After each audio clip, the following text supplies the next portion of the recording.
मतंग मुनि रामायण काल के एक महान ऋषि थे जो सबरी के गुरु थे।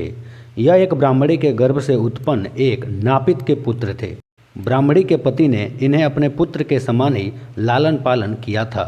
गर्दभी के साथ संवाद से जब इन्हें याद विदित हुआ कि मैं ब्राह्मण पुत्र नहीं हूँ, तब इन्होंने ब्राह्मणत्व प्राप्त करने के लिए काफ़ी घोर तपस्या की थी। इंद्र के वरदान से मतंग छंदोदेव के नाम से प्रसिद्ध हुए। रामायण के अनुसार ऋषिमुख पर्वत के निकट इनका आश्रम था, जहाँ भगवान श्री राम गए थे। सबरी के पिता भीलों के राजा हुआ करते थे। पिता ने सबरी का विवाह एक भील जाति के लड़के से करना चाहा। हजारों भैंसें और बकरे विवाह में बलि के लिए लाए गए। यह सब देखकर सबरी का मन बड़ा ही द्रवित हो गया और वह आधी रात को वहाँ से भाग गई। भागते हुए एक दिन वह दंडकारण्य में पंपासर पहुँच गई। वहाँ ऋषि मतंग अपने शिष्यों को ज्ञान दे रहे थे। सबरी का मन बहुत प्रभावित हुआ और उन्होंने उनके आश्रम से कुछ दूर अपनी छोटी सी कुटिया बना ली।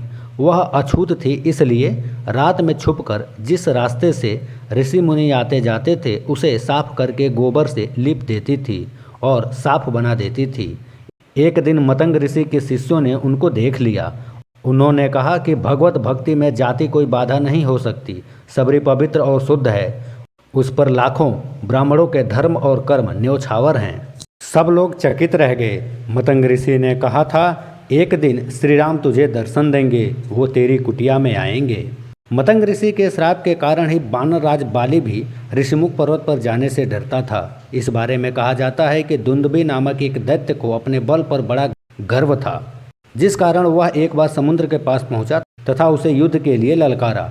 समुद्र ने उसे लड़ने में असमर्थता व्यक्त की तथा कहा कि उसे हिमवान से युद्ध करना चाहिए।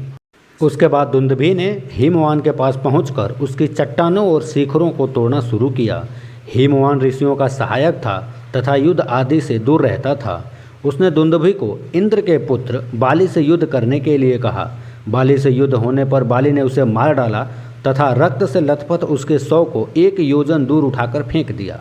रास्ते में उसके मुंह से निकली रक्त की धारा महर्षि मतंग के आश्रम तक जाकर गिरी। महर्षि मतंग ने बाली को श्राप दिया कि वह और उसके बानरों में से कोई भी यदि उसके आश्रम के पास 1 योजन की दूरी तक जाएगा तो वह मारा जाएगा। अतः बाली के समस्त बानरों को भी यह स्थान छोड़कर जाना पड़ा था।